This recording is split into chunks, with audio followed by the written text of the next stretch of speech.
6 क्या आप मुझे जानती हैं? वर अपने कॉलेज के लिए निकल गई थी और विवान भी अपने ऑफिस के लिए निकल रहा था। उसने रोहन को वर के पीछे कॉलेज भेज दिया था ताकि कोई प्रॉब्लम हो तो वो तुरंत संभाल ले, इसलिए विवान अकेला ही जा रहा था। वहीं अन्या ने जब अवी और आंचल को इतने करीब देखा तो उसे बिल्कुल भी अच्छा नहीं लगा, इसलिए उसने अवी का एक हाथ पकड़ लिया और आंचल को उससे दूर करते हुए बोली, और चल मैं भी यहाँ हूँ। क्या मैं महन दिखाई नहीं दी? और अवी की तबीयत थोड़ी खराब है इसलिए उससे थोड़ी दूरी बनाकर रखो आए। आंचल को ये सुनकर बुरा तो लगा पर उसने कुछ कहा नहीं और एक फीकी स्माइल पास कर दी। फिर वो लोग क्लास की तरफ बढ़ गए। तभी अन्या का फोन रिंग करने लगा। उसने अपनी जेब से फोन निकाला तो कॉल आईडी देखकर खुश हो गई, पर उसने सामने देखा तो अवी और आंचल उसे ही देख रही थी। ये देखकर वो पैनिक करने लगी कि कहीं अवी ने देख तो नहीं लिया कि किसका कॉल है। पर अवी जो अपने रिबर्थ के बाद से हर किसी के छोटे छोटे एक्सप्रेशन भी नोट कर रही थी, वो समझ गई कि राजीव का ही कॉल होगा। फिर भी खुद को नॉर्मल करके उसने कहा, घर से फोन है, मैं आती हूँ। ये कहकर अन्या थोड़ी दूर चली गई और कॉल रिसीव किया। तभी सामने से उसे कुछ कहा गया और उसने सिर्फ ओके कह कर कॉल कट कर दिया। फिर वो वापस आए और उसने अवी से कहा कि घर जाना होगा, अर्जेंट है, मम्मी ने तुरंत बुलाया है। अवी ने भी कुछ नहीं कहा और अन्या वहां से चली गई। वहीं अवी के दिमाग में अब भी यही चल रहा था कि अन्या अगर राजीव के पास गई है तो वो सारी बातें उससे जरूर कहेगी और वो दोनों फिर से कोई नई प्लानिंग जरूर करेंगे उसे नुकसान पहुंचाने के लिए। नहीं, उसे 10 बार बेवकूफ़ नहीं बनना और पता लगाना ही होगा कि क्या करने वाले हैं वो दोनों, ताकि वो पहले से ही उन्हें रोकने के लिए तैयार रहे। उसने एक नज़र आंचल को देखा, फिर उससे कहा, तुम क्लास में जाओ, मैं सोच रही हूँ कि आज भाई के ऑफिस चली जाऊँ, वैसे भी ज़्यादा क्लासेस तो है नहीं। आंचल ने अपना सर हाँ में हिला दिया और वहाँ से चली गई। अवी वहाँ से तुरंत निकल गई अन्या का पीछा करने, पर उसे पता नहीं था कि अन्या गई कहाँ है, इसलिए वो बाहर तो आ गई पर उसे समझ नहीं आ रहा था कि वो जाए कहाँ। बेमन से वो सड़क के किनारे ही चलने लगी। सड़क के दोनों तरफ हरियाली थी क्योंकि कॉलेज अक्सर शांत जगह पर बनाए जाते हैं। तभी उसने देखा कि छोटे से बच्चों का एक ग्रुप जो एक बॉल से खेल रहा था, उनकी बॉल लुढ़कते लुढ़कते सड़क के बीच में आ गई है और एक छोटा सा प्यारा सा बच्चा जो मुश्किल से 4 साल का होगा, वो उस बॉल को लेने सड़क पर आ गया था। अभी उसने बॉल उठाए ही थी कि अवी ने देखा सामने से एक कार तेज रफ्तार में उधर ही आ रही है, पर उस बच्चे को बॉल के अलावा कुछ नहीं दिखाई दे रहा था। अवी ने देखा कि अगर वो बच्चा वहां से नहीं हटा तो एक्सीडेंट होना तो पक्का है। वो अपनी परवाह किए बगैर उस बच्चे की तरफ दौड़ गई और उसने अपने से चिपका कर घूम गई। अवी और बच्चे दोनों की आंखें बंद थी और वो बच्चा इतना डर गया था कि उसने अवी को बहुत कसकर पकड़ रखा था। वहीं अचानक से ऐसे गाड़ी रोकने की वजह से वो शख्स जो कार में था उसने अपने ड्राइवर की तरफ कंफ्यूज होकर देखा तो ड्राइवर ने बताया कि सड़क पर एक लड़की और बच्चा आ गए हैं। ये सुन उस शख्स ने बाहर देखा तो एक छोटी सी लड़की जिसने व्हाइट कलर की फ्रॉक पहनी हुई थी, उसने एक छोटे से बच्चे को अपनी गोद में खुद से चिपका रखा था। उस छोटे से बच्चे का फेस दिखाई दे रहा था, पर जिस लड़की ने उसे पकड़ रखा था वो दूसरी तरफ मुड़ी हुई थी, इसलिए उसका चेहरा नहीं दिखाई दे रहा था। तब वो आदमी अपनी कार का गेट खोल बाहर निकला और चलकर उस लड़की के पास गया, ये पूछने की कहीं उसे कोई चोट तो नहीं आई। वो उस लड़की के सामने खड़ा हो गया और उससे पूछा, क्या आप दोनों ठीक हैं? अवी ने जब आवाज़ सुनी तो उसने धीरे से अपनी औरखम खोली। विवान सिंह उसके मुंह से अचानक ही निकल गया। विवान भी शौक था क्योंकि बहुत कम लोगों ने ही उसका चेहरा देखा था। फिर ये लड़की उसे कैसे जानती है? विवान ने फिर से सवाल किया, क्या आप मुझे जानती हैं? पर कैसे? मुझे तो नहीं याद कि हम कभी मिले भी हैं। उद्धरण चिन्ह। अवी ने उससे कहा, हो हम पहले मिले नहीं है पर मैं आपको जानती हूँ, मैं अपने भाई के ऑफिस में एक बार आपको देखा था जब आप वहाँ किसी प्रोजेक्ट के सिलसिले में आए थे। 6-7 पुरानी यादें। अवी और विवान एक दूसरे की आंखों में खोए हुए थे। दोनों को ही समझ नहीं आ रहा था कि ऐसी कौन सी चीज़ है जो उन दोनों को एक दूसरे की तरफ आकर्षित कर रही थी। तभी अवी की गोद में हलचल होने से वो दोनों ख्यालों की दुनिया से बाहर आए। अवी ने देखा कि वो बच्चा उसकी गोद से उतरना चाहता है, इसलिए उसने भी उसे उतार कर और फिर विवान की ओर मुड़ गई। अवी वहां से जाने वाली थी कि विवान ने उसे रोक लिया। आपको कहीं जाना है? मैं ड्रॉप कर दूं? अवी ने पीछे मुड़कर उस शख्स को देखा जिसके बारे में ये अफवाह फैली हुई थी कि वो बहुत क्रूर है, पर आज जब वो खुद उसके सामने खड़ा है तो विवान उसको जेंटलमैन लग रहा था। बारिक बियो, अवी ने मुस्कुराते हुए जवाब दिया, नहीं ठीक है, आपको काम भी होगा, मैं चली जाऊंगी। अनुयंग पर विवान के फिर से कहने पर अवि ने उससे कहा कि वो आर्यन कॉर्पोरेशन जा रही है। विवान ने कहा, ग्रेट, मैं भी वहीं जा रहा हूँ, आए प्लीज। अवि भी ज्यादा कुछ ना सोचते हुए कार में बैठ गई। उसके बैठने के बाद विवान भी आया और अपनी सीट पर बैठ गया और गाड़ी चल पड़ी। करीब आधे घंटे में ही अवि और विवान अर्जुन के ऑफिस पहुंच गए थे। अवि ने कार से उतरते ही विवान को थैंक्स कहा और कंपनी के अंदर चली गई। अर्जुन का केबिन 20th फ्लोर पर था। अवि ने लिफ्ट लिया और उसके केबिन की ओर चली गई। इधर विवान भी कार से उतरकर मीटिंग रूम की तरफ बढ़ गया। अर्जुन को पहले से पता था कि आज विवान सिंह के साथ उसकी मीटिंग है, इसलिए वो पहले ही मीटिंग रूम में बैठा अपना काम कर रहा था और वेद को विवान को लाने के लिए रिसेप्शन पर भेज दिया था। वेद ने रिस्पेक्टफुली विवान को ग्रीट किया और उसे अंदर ले आया। थोड़ी देर में ही उनकी मीटिंग शुरू हो गई। इधर अर्जुन के केबिन में पहुंचने के बाद अवि ने देखा कि पूरा रूम खाली पड़ा है। फिर उसे याद आया कि आज तो अर्जुन की विवान के साथ मीटिंग है, इसलिए वो वहीं बैठकर अर्जुन का इंतजार करने लगी। पर कुछ ही देर में वो बोर होने लगी। उसे भूख भी लगी थी, पर यहाँ वो वेद के अलावा और किसी को भी नहीं जानती थी, इसलिए अभी वहाँ शांति से बैठकर अर्जुन का इंतजार करने लगी। पर उसका मन नहीं लग रहा था तो वो अपनी जगह से उठकर अर्जुन का केबिन देखने लगी। आज वो जाने कितने सालों बाद यहाँ आई थी। पूरा केबिन व्हाइट और ग्रे कलर के कॉम्बिनेशन का था, जो बिल्कुल एलिगेंट लग रहा था। वहीं उस रूम से लगकर एक और छोटा सा रूम था, जो ऑफ वाइट और पेस्टल कलर का था। ये रूम स्पेशली अवि के लिए ही डिजाइन किया गया था। जब वो छोटी थी तो अपने मम्मी पापा के साथ यहाँ आती थी। तब वो लोग बिल्कुल हैप्पी फैमिली की तरह रहते थे, सिर्फ वो, उसका भाई अर्जुन और उनके पेरेंट्स। पर जब से उसे अन्या ने भड़काना शुरू किया, अवि ने यहाँ आना भी बंद कर दिया और अर्जुन के साथ ही अपने पेरेंट्स के एहसास से भी दूर होती चली गई। पुरानी यादें याद करते हुए अवि वहीं अर्जुन के चेयर पर बैठ गई, जहाँ पास में उसके पापा बैठा करते थे और अब अर्जुन। अवि ने सोचा कि आखिर ये भी उसकी खुद की ही गलती थी। अगर वो अन्या की बातों में न आकर अपने और अर्जुन ने रिश्ते को खराब नहीं करती तो आज उसकी हकीकत कुछ और ही होती। अवि फिर से पुरानी बातों को याद करने लगी कि कैसे अन्या ने अर्जुन के खिलाफ उसके मन में जहर भर दिया था। एक वक्त तो ऐसा आया कि अवि ने अर्जुन से बात करना ही बंद कर दिया। जब भी स्कूल के किसी भी पेपर पर उसे अर्जुन के साइन चाहिए होते तो वो हमेशा अन्या को अपने साथ अर्जुन के ऑफिस लाती। अवि खुद कार में ही बैठी होती और अन्या को अंदर कंपनी में भेज दिया करती। इसलिए गिने चुने लोगों को छोड़कर और किसी को भी नहीं पता था कि अर्जुन की अपनी बहन अविका है ना कि अन्या। और अन्या भी इस बात का खूब फायदा उठाती। वो जब भी अवि के किसी काम से ऑफिस आती तो वहाँ के एम्प्लॉयज से ऐसे पेश आती कि मानो वो ही इस कंपनी की मालकिन हो। अर्जुन अन्या से कुछ इसलिए नहीं कहता क्योंकि उसके मन में डर था कि कहीं अगर उसने अन्या को कुछ कहा और इस बात से अवि ने उससे अपना रिश्ता ही तोड़ दिया तब वो क्या करेगा। अर्जुन को अन्या की सच्चाई अच्छे से पता थी। वो जानता था कि अन्या सिर्फ पैसे और प्रॉपर्टी के लिए अवि के साथ है, पर जब तक अवि बालिग नहीं हो जाती उसे प्रॉपर्टी नहीं दी जा सकती, इसलिए अन्या ने अवि को हार्म नहीं किया है और वो अवि को उस घर में रहने दे रही। पर आगे का पता नहीं अन्या अवि के साथ क्या करे। लेकिन अर्जुन को इस बात की भी तसल्ली थी कि उसकी बहन उसके पास है। एक ना एक दिन तो अवि को सच पता चल ही जाएगा। अर्जुन सही भी था, सच्चाई तो अवि को पता चली थी, पर तब तक बहुत देर हो चुकी थी। अवि को जब भी अन्या कोई भी सच बताती तो साथ ही टॉर्चर भी बहुत करती, पर अफसोस कि उसे बचाने वाला कोई नहीं था, क्योंकि सबको तो अन्या ने राजीव के साथ मिलकर पहले ही मार दिया था। ये सब याद करते हुए अवि अर्जुन के चेयर पर बैठी हुई ही रोते रोते सो गई। चाहे तुम कोई इतनी भी खास नहीं हो। अवि अपनी पुरानी यादों को जी रही थी और वैसे ही वो रोते रोते अर्जुनन की चेयर पर ही सो गई।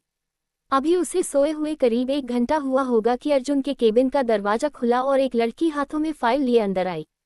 उस लड़की ने पेंसिल स्कर्ट और ब्रालेट टॉप पहना हुआ था और उसके चेहरे पर मेकअप के साथ साथ दुनिया भर का घमंड भी झलक रहा था। उसे देखकर नहीं लग रहा था कि वो यह काम करने आए हैं, बल्कि उसको देख के तो लड़कियां भी शर्मा जाए ऐसे कपड़े पहन कर आई थी।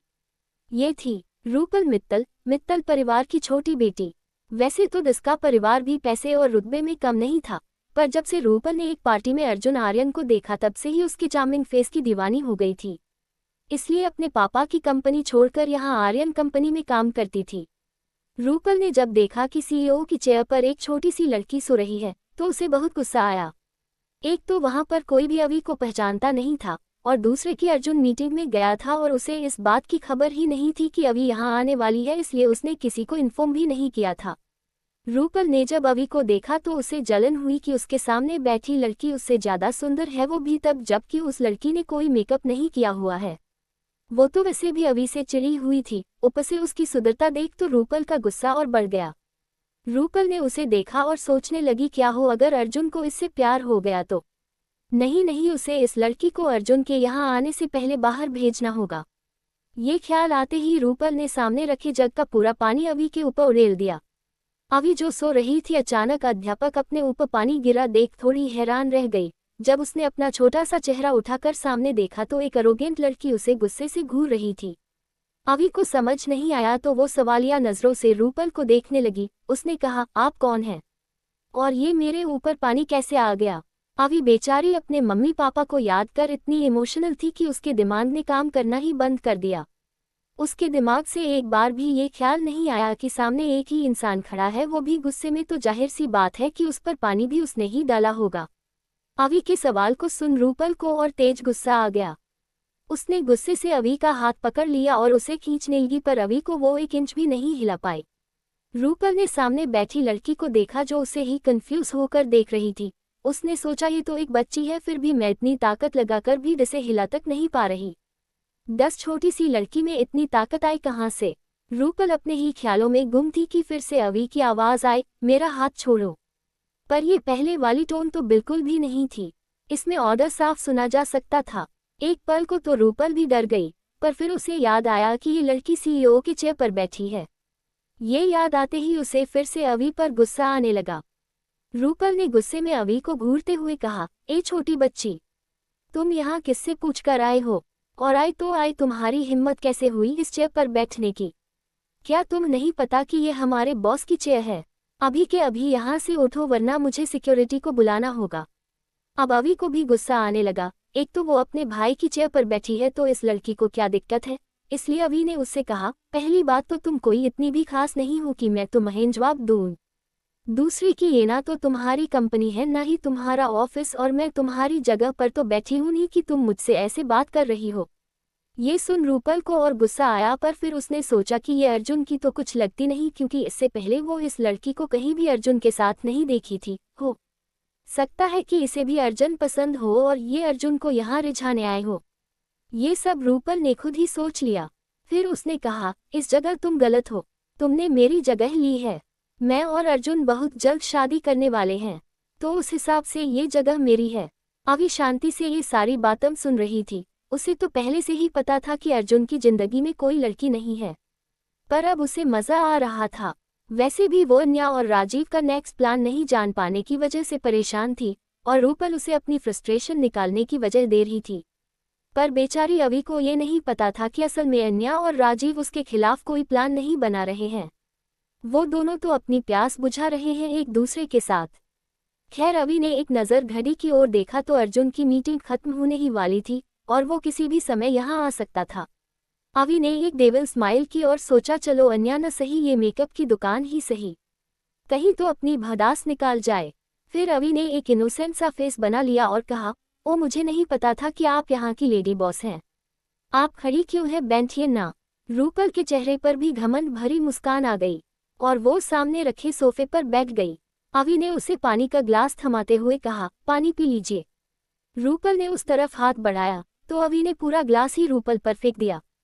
अब अवी को कदमों की आहट सुनाई देने लगी। वो समझ गई कि अर्जुन आने वाला है।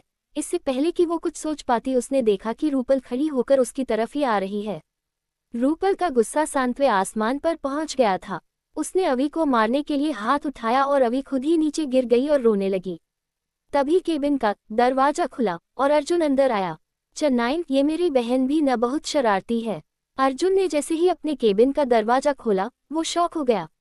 2 मिनट तो उसे समझने में लगा कि यहाँ हुआ क्या। अपने भाई को देख अवी का रोना और तेज हो गया। अवी की आवाज से अर्जुन होश में आया। वही रूपल जब से अर्जुन आया था वो उसके चार्मिंग फेस को देखने में इतना खो गई कि उसने अभी तक अपना हाथ भी नीचे नहीं किया था। जब अर्जुन की नज़र रूपल के हाथ पर पड़ी तो उसे सारा मामला समझ आ गया। वो जल्दी से अवी के पास गया और उसे उठाकर सोफे पर बिठा दिया। इस बीच अर्जुन ने रूपल को पूरी तरह से इग्नोर किया। रूपल को काफी शर्मिंदगी हुई और बुरा भी लगा कि अर्जुन ने उसे एक नज़र देखा तक नहीं। आखिर वो सिर्फ अर्जुन के लिए ही तो इतनी मेहनत से इतना टाइम लगाकर तैयार होती थी, पर साथ ही उसे अभी से जलन भी हो रही थी कि ये लड़की अर्जुन के इतने करीब क्यों है। वहीं अर्जुन ने अवी को सोफे पर बिठाया और उसके गाल पर हाथ रखकर पूछा, प्रिंसेस आप ठीक हो? आपको चोट तो नहीं लगी ना? अवी अपने भाई की केयर देख रही थी। उसने नम आंखों से मुस्कुराते हुए कहा, भाई मैं बिल्कुल ठीक हूँ। बस इन्होंने मुझ पर पानी फेंका जब मैं सो रही थी, और मेरे पूछने पर इन्होंने कहा कि ये आपकी होने वाली वाइफ है। इन्होंने मुझसे यहाँ से निकल जाने को भी कहा, और जब मैंने इनको पानी पीने के लिए दिया तो वो गलती से इनके ऊपर गिर गया, फिर तो ये मुझे मारने वाली थी। तब तक आप आ गए। भाई मुझे इनसे डर लग रहा है, इनसे शादी करने के बाद क्या आप मुझे घर से निकाल दें? अर्जुन का तो अवी की बात सुनकर ही दिमाग गर्म हो गया था। उसने अवी को एक नज़र प्यार से देखा तो अवी उसे ही पाउट बनाकर अपनी बड़ी बड़ी आंखों से पलक झपकाते हुए देख रही थी। अर्जुन समझ गया कि उसकी ये शैतान बहन उसे मिर्च मसाला लगाकर बता रही है, पर फिर भी कोई उसके केबिन में आकर उसकी ही बहन से बदतमीजी करे ये अर्जुन को बिल्कुल बर्दाश्ती नहीं था। वो जानता था कि अवी ने उसे बातें बढ़ा चढ़ाकर बताई हैं। बचपन में भी जब वो शरारत करती थी और पकड़ी जाती थी तो सारा इल्जाम सामने वाले पर डाल देती थी, पर ऐसा नहीं कि वो किसी को बेवजह डांट पड़वाती थी। वो अच्छे के साथ अच्छी और बुरे के साथ बुरी थी। अगर उसने किसी पर इल्जाम लगाया है तो जरूर सामने वाले की गलती होगी, क्योंकि अर्जुन अपनी बहन को अच्छे से जानता था। वो किसी को परेशान भले न करे, पर अगर कोई सामने से आकर अवी को तंग करता तो अवी भी बैंड बाजा के साथ उस इंसान की बारात निकाल देती। अर्जुन ने मन ही मन सोचा, ये मेरी बहन भी ना बहुत शरारती है। अगर किसी ने उसे परेशान किया तो वो खुद भी तो जवाब दे सकती है, लेकिन इसे पता नहीं क्या मजा आता है लोगों को दूसरे के हाथों से पीटते हुए देखने में। और ये बात सिर्फ अवी, अर्जुन और उनके मॉम डैड को ही पता थी कि अवी जब भी अपनी नम आंखों से देखकर सब कुछ बताती और उसके बाद अपनी पलकें बार बार झपकाती, इसका मतलब कि उसे सामने खड़ा वो इंसान तो बिल्कुल भी पसंद नहीं था जिससे उसने लड़ाई की। अवी की शक्ल देख अरुण ने वेद को कुछ इशारा किया। उसके ऐसा करते ही वेद रूपल को वहां से ले जाने लगा। रूपल चिल्लाती रही पर किसी को कोई फर्क नहीं पड़ा। वहीं दूसरी तरफ वर्तिका की यूनिवर्सिटी में वर आज बहुत दिनों के बाद कॉलेज आई थी। जब से राजीव ने उसका दिल तोड़ा था वो भी टूट गई थी, पर अब क्योंकि वो आगे बढ़ना चाहती थी और खुद के लिए कुछ करना चाहती थी तो पहले तो उसे अपनी पढ़ाई पूरी करनी जरूरी थी। सारे क्लासेस खत्म हो चुके थे और आज काफी दिनों के बाद वर अपने दोस्तों के साथ गार्डन में बैठी बातें कर रही थी। उसके सारे दोस्तों को भी वर की हालत पता थी, इसलिए कोई भी ऐसी बातें नहीं कर रहा था जिससे वर को हर्ट हो।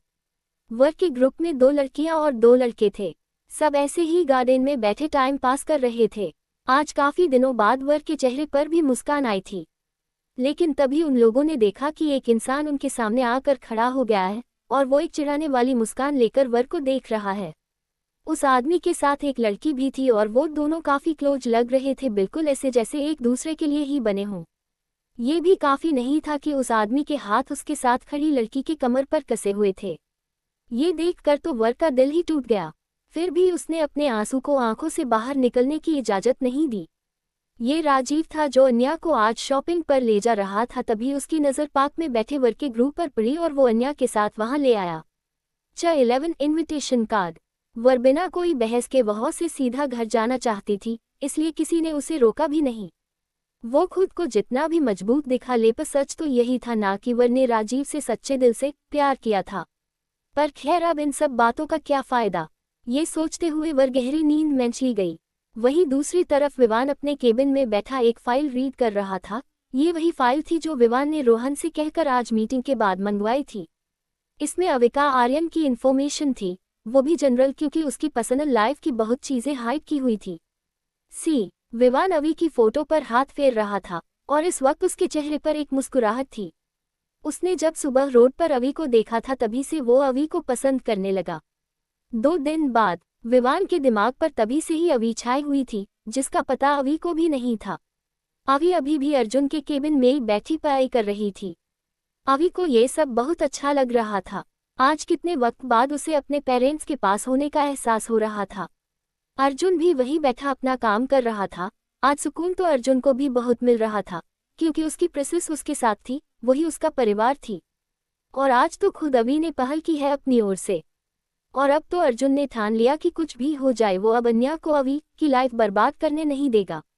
ना ही अभी कर ज्यादा समय अन्या के साथ रहने देगा। अर्जुन अपनी सोच में ही गुम था कि वेद अंदर आया और उसने अर्जुन को एक इनविटेशन कार्ड पकड़ा दिया। अर्जुन ने उस कार्ड को खोला तो वो किसी के बर्थडे पार्टी का कार्ड था। ये कार्ड सिंह कॉर्पोरेशन की तरफ से आया था। 2 दिन बाद वर्तिका सिंह का बर्थडे है और क्योंकि अब आर्यन कंपनी भी उनके साथ काम कर रही है इसलिए उनको भी पार्टी में आने का न्योता दिया गया था। अर्जुन ने एक नज़र उस कार्ड को देखा, फिर अवी को जो पेंटिंग करने में बिजी थी। अवी ने जब देखा कि अर्जुन उसे ही देख रहा है तो उसने अर्जुन से पूछा, क्या हुआ भाई, आप ऐसे क्यों देख रहे हो? अर्जुन अपने ख्यालों से बाहर आकर बोला, प्रिंसेस हमारी कंपनी सिंह कंपनी के साथ एक प्रोजेक्ट पर काम कर रही है और 3 दिन बाद उनके यहाँ बर्थडे पार्टी है, तो उसमें हम भी इनवाइटेड हैं। क्या तुम जाना चाहोगी? वहाँ पर सिर्फ वही लोग आए ने जिन्होंने सिंह कंपनी के साथ काम किया हुआ है या कर रहे हैं, और ये पार्टी भी सेफ है क्योंकि विवान सिंह मीडिया वालों को खुद से और अपने परिवार से दूर रखते हैं। अवी ने कुछ सोचते हुए जवाब दिया, ये भी कोई पूछने वाली बात है भाई, मैं आपके साथ चलूंगी, पर हमें तो गिफ्ट भी लेना होगा ना। अर्जुन कुछ सोचकर वेद को बुलाता है और उससे आज का शेड्यूल पूछता है। वेद के कहने पर कि आज ज्यादा काम नहीं है और शाम भी होने को थी, तो अर्जुन अपना कोट उठाता है और अवी से कहता है, चलो प्रिंसेस हम आज ही गिफ्ट्स ले लेते हैं। अवी भी खुश हो गई क्योंकि वो भी सुबह से बोर ही हो रही थी, इसलिए खुशी खुशी वो भी अर्जुन के साथ चली गई। वो लोग पहले पार्किंग में आए, फिर कार में बैठकर मॉल की तरफ निकल गए। वहीं आज अन्या भी जिद करके राजीव को मॉल लेकर आई थी। उसे राजीव के साथ टाइम स्पेंड करने का बहुत मन होता था, लेकिन राजीव हर बार कोई ना कोई बहाना बनाकर अन्या को टाल दिया करता। पर आज राजीव की एक ना चली, क्योंकि आज अन्या ने अपना असली हथियार यूज किया था। वो कल से तो राजीव से बात कर रही थी, नहीं खुद को हाथ लगाने दे रही थी। थक हार कर राजीव ने जब उसकी नाराजगी का कारण पूछा तब अन्या ने कहा कि उसे घूमना है। आखिरकार राजीव को अन्या की बात माननी ही पड़ी, इसलिए वो दोनों भी आज मॉल आए थे। ये अर्जुन का ही मॉल था। पहले भी काफी बार अन्या यहाँ अवी के साथ आई हुई थी। उसे यहाँ का गेमिंग जोन बहुत पसंद था और यहाँ के रेस्तरां का खाना तो और भी लाजवाब होता था। वहीं अर्जुन भी अवी को यहाँ पर ही लेकर आया था। अन्या राजीव के साथ मॉल में घूम रही थी, तभी उसे अर्जुन और अवी साथ में दिखे। उन दोनों को देखकर कोई भी ये बता सकता था कि दोनों कितने खुश हैं साथ में, पर कैसे? अन्या अब भी अपनी ही सोच में गुम थी। उसे ये भी ख्याल नहीं रहा कि वो इस वक्त है कहाँ और किसके साथ। तभी उसे राजीव ने आवाज लगाई। उसने पीछे मुड़कर देखा। अन्या को ऐसे देख राजीव भी कंफ्यूज हो गया। यहाँ आते वक्त तो वो बहुत खुश थी, फिर अभी क्या हो गया? ये सोचकर राजीव आगे आया और जिधर अन्या की थोड़ी देर पहले नजर थी उधर देखा तो उसे सारा माजरा समझते देर नहीं लगी। वो खुद भी शौक था अवी और अर्जुन को ऐसे देखकर, क्योंकि अवी तो पूरे तरह से अन्या के कंट्रोल में थी, तो अब क्या हुआ? वहीं दूसरी तरफ एक छोटे से घर में जो ज्यादा बड़ा नहीं था पर 4 लोगों के लिए काफी था, आंचल किचन में कुछ बना रही थी और लगभग 4 साल का बच्चा हॉल में टीवी पर कार्टून देख रहा था। आंचल ने जल्दी से खिचड़ी बनाई और वहीं सोफे पर बैठे अपने भाई को खिलाने लगी। उसके भाई का नाम अक्षत था। जब वो पैदा हुआ था उसकी भी मौत हो गई थी और उसके पापा ये सहन नहीं कर सके। फिर कुछ दिन बाद उसकी मां की हार्ट अटैक से मौत हो गई। उसके बाद आंचल के सर पर दुखों का पहाड़ टूट पड़ा। उसे खुद को तो संभालना ही था, साथ में अपने छोटे भाई को भी संभालना भी था। खैर ये तो गनीमत थी आंचल के पास घर था, वरना तो वो क्या ही करती, कहाँ जाती, उसे खुद भी नहीं पता था। वो अभी ये सब सोच ही रही थी कि डोरबेल बजी। 12 आप मेरे घर पर रह सकती हैं। वहीं दूसरी तरफ एक छोटे से घर में जो ज्यादा बड़ा नहीं था पर 4 लोगों के लिए काफी था, आंचल किचन में कुछ बना रही थी और लगभग 4 साल का बच्चा हॉल में टीवी पर कार्टून देख रहा था। आंचल ने जल्दी से खिचड़ी बनाई और वही सोफे पर बैठे अपने भाई को खिलाने लगी। उसके भाई का नाम अक्षत था। जब वो पैदा हुआ था उसी वक्त उनकी मां की मौत हो गई थी और उनके पापा ये सह नहीं कर सके। फिर कुछ दिन बाद उनकी भी हार्ट अटैक से मौत हो गई। उसके बाद से आंचल के सर पर दुखों का पहाड़ टूट पड़ा। उसे खुद को तो संभालना ही था, साथ में अपने छोटे भाई को भी संभालना था।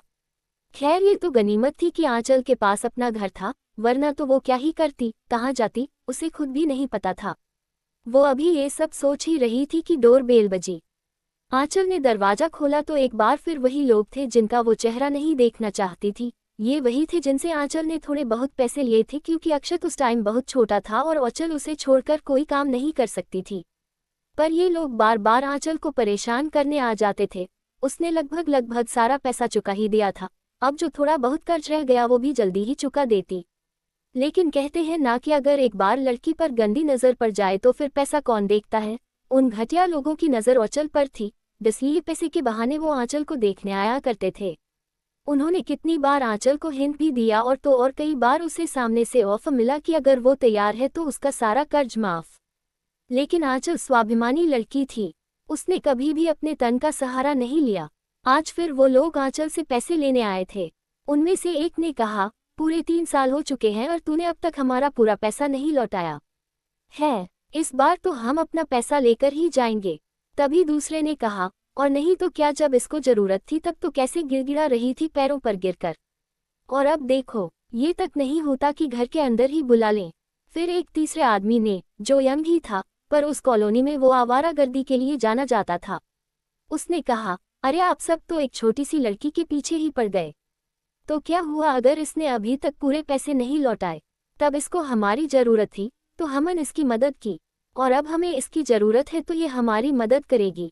क्यों, मैं सही कह रहा हूं ना? उस लड़के की बात का मतलब वहां खड़ा हर इंसान समझ रहा था। अब तो आंचल को डर लगने लगा। अब तक जो आदमी सिर्फ अपने पैसे लेने आए थे वो भी आंचल को अजीब नजरों से घूरने लगे। आंचल अपने घर का गेट बंद करने ही वाली थी कि सबने दरवाजे पर हाथ रख दिया। वो लोग 4 हट्टेकटे आदमी और इधर आंचल अकेली, भला कितने ही देर टिकती उनके सामने। इस चक्कर में सारे लोग घर के अंदर आ गए थे। हॉल में अक्षत डरा सहमा सा खड़ा था। उस बेचारे बच्चे को तो कुछ समझ ही नहीं आ रहा था। अब उस यंग लड़के ने आंचल के सीने से दुपट्टा हटा दिया। वो आगे बढ़कर आंचल को छूने वाला था कि किसी ने एक जोरदार लात उसके चेहरे पर मार दिया।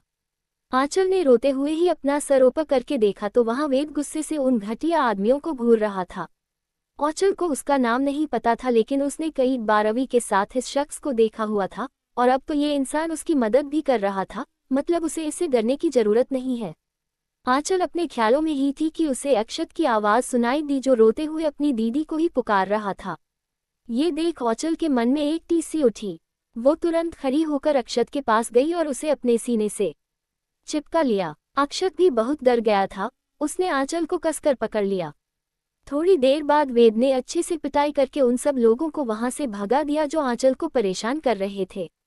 वेद ने आंचल से पूछा, क्या आप ठीक हो? आंचल, थैंक यू मेरी हेल्प करने के लिए, पर आप यहाँ कैसे? फ्लैशबैक। अवी अर्जुन के साथ लेडीज कॉर्नर पर सामान देख रही थी, पर उसे समझ नहीं आ रहा था कि क्या ले। वर्तिका के पास तो पहले ही सब कुछ होगा। काफी देर तक घूमने के बाद भी जब उसे कुछ समझ नहीं आया तो उसने सोचा कि आंचल को कॉल कर लिया जाए, वो शायद बता पाए। ये सोचकर अवी ने आंचल को कॉल किया, पर आंचल का फोन सोफे पर था और वो गेट पर खड़ी होकर उन लोगों से बात कर रही थी। अक्षत ने जब फोन की रिंग सुनी तो वो फोन रिसीव करके आंचल के पास भगा भगा आया, पर उसने देखा कि दरवाजे पर वही लोग खड़े हैं जो हमेशा उसे और उसकी दीदी को परेशान करते हैं, इसलिए वो आगे नहीं आया। लेकिन उसके बीच की सारी बातें अवी ने सुन ली थी और अर्जुन को सब बताया, तो अर्जुन ने वेद को आंचल के घर सब सॉल्व लड़ने भेज दिया। Flashback and. वेद ने सब कुछ आंचल को बता दिया था। फिर कुछ देर सोचने के बाद उसने आंचल से कहा, अगर आपको बुरा न लगे तो आप कुछ दिन तक मेरे घर पर रह सकती हो, क्योंकि ये लोग अकेला देखकर फिर से आपको परेशान करेंगे। कुछ दिन बाद जब सब ठीक हो जाए तब आप यहाँ आ जाएगा। 13 न्यू एंट्री। आंचल अब भी किसी सोच में गुम थी कि अवी का कॉल आता है। वो एक नज़र वेद को देखती है तो वेद कहता है, आप ये कॉल अटेंड कर लीजिए, फिर अपना सामान पैक कर लीजिए, तब तक मैं यही आपका इंतजार करता हूँ। उसकी बात सुन आंचल अपना सर हाँ में हिलाकर अपने रूम में चली जाती है। उसने कॉल रिसीव किया तो उधर से अवी की आवाज आए, आंचल तू ठीक तो है ना? आंचल ने ये सुन हाँ कहा और उसे हेल्प के लिए थैंक्स भी। अवी भी ये जानकर कि अब उसकी फ्रेंड ठीक है, आंचल को अपना ध्यान रखने का कह फोन रख देती है और अर्जुन के पास चली जाती है। वहां अर्जुन एक क्यूट से टेडी बियर को पकड़कर खड़ा था। वो एक अलग ही तरह का खिलौना था, लाइक वो ना एक पोर्टेबल टेडी था। जब उससे खेलने का मन करे तो उसकी चैन खोल दो जो उससे ही अटैच थी, और जब उसको रखना हो तो जिप क्लोज कर दो, फिर वो एक कुशन की तरह दिखता। अर्जुन ने उसे भी पैक करवा लिया। उसके साथ अभी और अर्जुन ने लड़कियों के डायमंड के कुछ एक्सेसरीज भी लिए। भाई चलिए न कुछ गेम्स खेलते हैं, फिर घर चले गए। उनकी शॉपिंग पूरी हो ही गई थी। दोपहर के 1:55 9 से बूझ ही बिहेव करने लगी है। बहन उससे न सिर्फ अच्छे से बात कर रही बल्कि पहले जैसे अर्जुन को भी ये बात अच्छी लगती है कि अब उसकी में खाना खाने जाते हैं। है थोड़ी देर मस्ती करने के बाद अभी अर्जुन वहीं के रेस्टोरेंट अभी की बात मानते हुए अर्जुन उसे गेमिंग जोन ले जाता। उसी जगह पर अन्या और राजीव भी थे। वो दोनों बिल्कुल एक नॉर्मल कपल की तरह एक दूसरे को अपने हाथ से खिला रहे थे। उन दोनों को अभी के वहां होने का अंदाजा नहीं था, पर अभी ने पहले से ही उन दोनों को वो देख लिया था। वैसे तो अभी उन दोनों के मन नहीं लगना चाहती थी, लेकिन फिर कुछ सोचकर वो अर्जुन लेस देन कहती है, भाई आप चलो, मैं बस थोड़ी देर में आती हूँ। अभी की बात सुनकर अर्जुन एक टेबल की तरफ बढ़ जाता है और अभी अन्या और राजीव के टेबल की ओर चली जाती है। अचानक किसी के आ जाने से अन्या अपनी नज़र ऊपर करती है तो अभी को देखकर एक पल के लिए डर जाती है। वहीं राजीव को तो अपना प्लान फेल होता नजर आ रहा था। वहीं दूसरी तरफ सिंह मेंशन में विवान बार बार वर से कुछ कह रहा था, लेकिन वर उसकी बात सुन ही नहीं रही थी। विवान, बच्चा सुन तो लो एक बार मेरी बात, उसके बाद जैसा तुम्हें ठीक लगे। वर ने कहा, भाई आपको पता है ना, मुझे ये पार्टी वगैरह अब बिल्कुल भी नहीं पसंद। आपको तो अच्छे से याद है कि उस दिन क्या हुआ था, फिर भी आप जिद कर रहे हैं। मुझे कोई बर्थडे पार्टी नहीं करनी। विवान उसका हाथ पकड़कर उसे सोफे पर बिठाते हुए बोला, देखो बच्चा, सब एक जैसे नहीं होते हैं, और इस बार तो पार्टी भी हमारे ही होटल में है, और तो और मैं पूरे टाइम तुम्हारे साथ ही रहूंगा। कुछ नहीं होगा, तुम एक बार तो भरोसा करो। क्या तुम्हें अपने भाई पर बिल्कुल भी भरोसा नहीं है? वर कुछ कहना तो चाहती थी, लेकिन विवान को देखकर वो चुप हो गई। बिना मन से उसने विवान से कहा, ठीक है, आपको जैसा ठीक लगे। विवान के चेहरे पर एक मुस्कान आ गई। उसने वर के माथे पर एक किस किया, फिर उसे डाइनिंग टेबल पर ले गया। उन दोनों ने खाना खाया और फिर अपने अपने रूम में चले गए। वहीं आर्यन मेंशन में एक उम्रदराज व्यक्ति, जिनकी उम्र 75 साल होगी, पर उनके आसपास का ऑरा काफी अलग था, जो सामने वाले को उनके आगे झुकने पर मजबूर कर दे। वो शख्स अपनी कार से उतरकर मेंशन के अंदर आए और चारों तरफ अपनी नजर डालने लगे। उनके वहां आ जाने से सभी नौकर घबराने लगे। उन लोगों के बीच में कानाफूसी चालू हो गई। एक ने कहा, ये यहाँ क्यों आए हैं? दूसरे ने कहा, पता नहीं अब किसकी शामत आई है। उद्धरण चिन्ह। तीसरे ने कहा, बाकियों की तो छोड़ो, अब ये हिटलर हम पे हमेशा की तरह रोब झाड़ेंगे। जब 14 मेरे लिए क्या लाए हैं? आर्यन मेंशन में एक नए शख्स का आगमन हुआ। वो जाकर हॉल में लगे सोफे पर बैठ गए और चारों तरफ हर चीज ध्यान से देखने लगे। मेंशन के सारे सवेद्स को पता था कि अर्जुन और रवि तो बाहर ही डिनर करके आए ने, इसलिए लेट होगा, लेकिन ये बात सामने वाले इंसान को कौन बताए। अभी वो लोग आपस में बात कर ही रहे थे कि रवि और अर्जुन साथ में घर के अंदर आते हुए दिखे। ये देखकर सबने एक राहत की सांस ली, क्योंकि अब उन्हें शेर के मांद में हाथ डालने की कोई जरूरत नहीं थी। रवि और अर्जुन आपस में कुछ बात करके हंसते हुए आ रहे थे कि उन्होंने सामने देखा तो दोनों की आंखों में चमक आ गई। अभी तो गिलहरी जैसे उछलती कूदती जाकर उस इंसान के ऊपर ही छलांग लगा दी। उसकी इस हरकत से उस खड़ूस इंसान के चेहरे पर भी एक छोटी सी स्माइल आ गई। उसने भी अभी को हग बैक किया। थोड़ी देर के बाद अभी उनसे अलग हुई और शिकायत करने लगी, दादाजी मैंने आपको बहुत मिस किया। आप इतने दिन बाद क्यों आए हैं? और मेरे चॉकलेट कहाँ हैं? जी ये है अभिप्रिया आर्यन, अर्जुन और अविका के दादाजी। ये इंडिया से बाहर जितनी भी आर्यन कंपनी है वहाँ का काम संभालते हैं। इन्हें हमेशा एक देश से दूसरे देश जाना होता है, जिसकी वजह से ये अर्जुन और रवि के साथ ज़्यादा नहीं रह पाते। वैसे तो बाहर का काम अर्जुन संभाल सकता था और दादाजी इंडिया वाली कंपनी की देख रेख करते, लेकिन अविका की पढ़ाई इंडिया में ही हो रही थी और अर्जुन अपनी बहन को अकेला छोड़कर जाना नहीं चाहता था। दादाजी ने अवि के सर पर हाथ फेरा, हम इतनी जरूरी चीज़ कैसे भूल सकते हैं? आपका तोहफा आपके कमरे में है, जाइए खुद देख लीजिए। अवि, थैंक यू दादाजी, you are the best, love you equals. Avi तुरंत सीढ़ियों से होते हुए अपने रूम में चली गईं। उसके जाने के बाद अर्जुन आगे आकर दादाजी के गले मिला, फिर दोनों स्टडी रूम में चले गए। वहीं दूसरी तरफ वेद आंचल को अपने साथ अपने अपार्टमेंट में ले आया था। ये घर उसे कंपनी की तरफ से मिला था। 2 बेडरूम विथ अटैच वॉशरूम, एक किचन और एक हॉल था इसमें। कुल मिलाकर घर अच्छा था, भले ज्यादा बड़ा नहीं था पर ज्यादा छोटा भी नहीं था। वेद ने आंचल को एक रूम दिखाते हुए कहा, आप इसमें रह सकती हैं, यहाँ आपको कोई दिक्कत नहीं होगी। पहले फ्रेश हो जाए फिर मैं खाना बना देता हूँ। आंचल ने वेद से शुक्रिया कहा और रूम के अंदर चली गई। अक्षत उसकी गोद में ही सो चुका था। पहले उसने अक्षत को अच्छे से बेड पर सुलाया, फिर अपने कपड़े लेकर फ्रेश होने चली गई। आंचल जब तक फ्रेश होकर आई तब तक वेद का खाना बन चुका था। वो डाइनिंग टेबल पर खाना लगा रहा था कि आंचल आ गई तो उसने भी हेल्प कर दी। फिर वेद ने कहा, अक्षत को उठा लाने को तो आंचल ने मना कर दिया। वो अक्षु एक बार सोने के बाद जल्दी नहीं उठता और उसे मिडनाइट क्राविंग भी होती है, तब खिला दूंगी। वेद, ओके, जैसा आपको ठीक लगे, चलिए हम खा लेते हैं। दोनों ने एक दूसरे को स्माइल पास की, फिर खाना खाने लगे। उसके बाद एक दूसरे को गुड नाइट कह के अपने अपने रूम में चले गए। वहीं तीसरी तरफ राजीव और अन्या में बहस हो रही थी। दोनों ही एक दूसरे पर गलती डाल रहे थे। राजीव, सब तुम्हारी गलती है।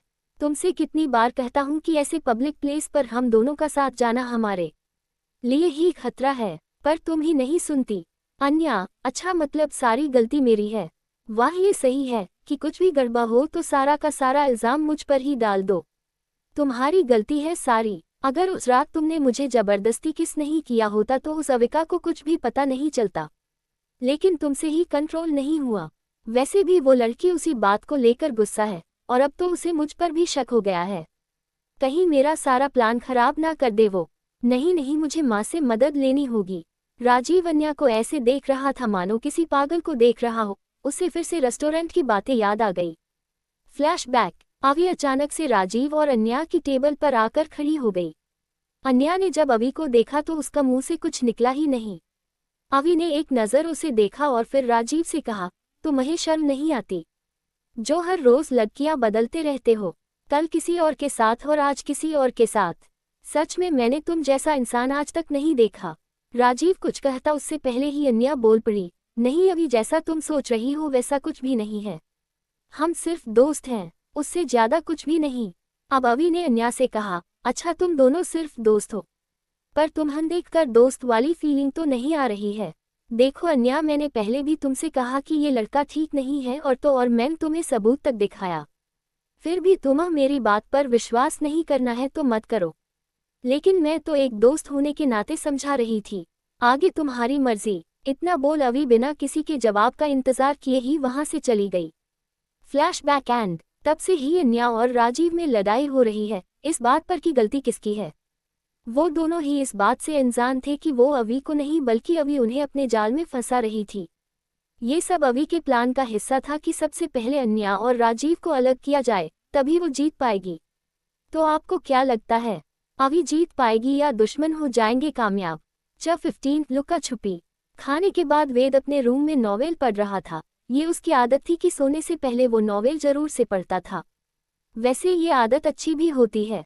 थोड़ी देर के बाद उसने अपने कमरे की लाइट्स ऑफ कर दी, पर न जाने क्यों आज उसकी आंखों में नींद थी ही नहीं। उसे बार बार आंचल का चेहरा याद आ रहा था। वो बस अपने ही ख्यालों में था। उसके मन में बार बार ये सवाल आ रहा था, क्या होता अगर वो आंचल के घर देर से पहुंचता, या क्या होता अगर फोन अक्षु ने नहीं उठाया होता तो। आंचल, नहीं नहीं, कुछ हुआ तो नहीं ना, सब ठीक है। मुझे अब ज्यादा नहीं सोचना चाहिए। उफ, ये क्या हो रहा है मुझे? उद्धरण चिन्ह। वेद खुद में ही बड़बड़ाए जा रहा था। जब काफी देर बाद भी उसे नींद नहीं आई तो वो उठा और कमरे से बाहर निकल गया। अपने कमरे से बाहर निकलने पर वेद को बच्चे की हंसी सुनाई दी। उसने सोचा, इतनी रात में कौन हंस रहा है। वेद ने आवाज का पीछा किया और किचन तक पहुंच गया। उसने देखा कि आंचल बेसन का चीला बना रही है और कुछ कुछ बोल रही है और आंचल की बात सुनकर अक्षु तेज तेज से हंसे जा रहा था। उसकी निश्चल हंसी किसी को भी अपना दीवाना बना दे। वेद वही किचन के गेट से लगकर खड़ा हो गया और आंचल और अक्षु को देखने लगा। आंचल जोक सुना रही थी और अक्षु का तो हंसते हंसते बुरा हाल था। आंचल वही मिक्स में चटनी पीस रही थी और उसने फिर से एक जोक कहा और अक्षु फिर से हंसने लगा। तभी वेद ने देखा कि अक्षु बस किचन काउंटर से गिरने ही वाला है और आंचल का ध्यान इस तरफ नहीं था। वेद ने फुर्ती दिखाई और तुरंत आगे बढ़कर अक्षु को पकड़ लिया। इससे भी उस नन्हे शैतान को कोई फर्क नहीं पड़ा। वो अब वेद की गोद में ही हंसे जा रहा। खाकर वेद के चेहरे पर भी मुस्कान आ गई। रखता फिर हटा लेता, फिर रखता फिर हटा लेता, उसकी ये था। अक्षु हंसते हंसते बार बार अपना सर वेद के कंधे पर दोपहर के 1:56 OQ0 रपा कैस्को RUG 42327 बायोचप्यू आगरा 282-002 से पुआए। आप कब आए? दो आंचल ने पीछे मुड़कर देखा तो हैरान रह गई। उसने वेद ने एक लाइन में जवाब दिया, जब आप बच्चों वाली जोक सुना रही थी। आंचल ने धीरे से कहा, वो को भूख लगी थी और उसे सिर्फ मेरे हाथ का खाना ही पसंद है इसलिए। अरे कोई बात नहीं, वैसे अगर खाना बन गया हो तो लगा दीजिए, मुझे भी आज भूख लगाई है। ये कहकर वेद अबू को गोद में लिए हुए डाइनिंग टेबल की ओर बढ़ गया। औचल ने भी टेबल पर खाना लगा दिया। वो अक्षु को खिलाने लगी। वेद ने जैसे ही खाने का एक निवाला अपने मुंह में डाला, उसके मुंह से अपने आप ही निकल गया, यम्मी। ये सुन औचल के होंठों पर एक मुस्कान आ गई। वो फिर से अक्षु को खिलाने में बिजी हो गई। थोड़ी देर बाद आंचल अक्षु को गोद में लिए अपने कमरे में चली गई। अब जब वेद अपने रूम में आया तो उसे नींद आ गई। अगले दिन आर्यन मैंशन में आज चहल पहल थी। होती भी क्यों नहीं, दादाजी के आने के बाद से अवि और दादाजी साथ में खूब मस्ती करने वाले थे और वो दोनों आज सुबह से ही शुरू हो गए थे। सुबह सुबह ही अवि दादाजी के कमरे पहुंच गई और उनको जबरदस्ती अपने साथ बाहर गार्डन में ले गई थी। थोड़ी बहुत एक्सरसाइज करने के बाद दादाजी और अवि ब्लाइंडफोल्ड खेलने लगे।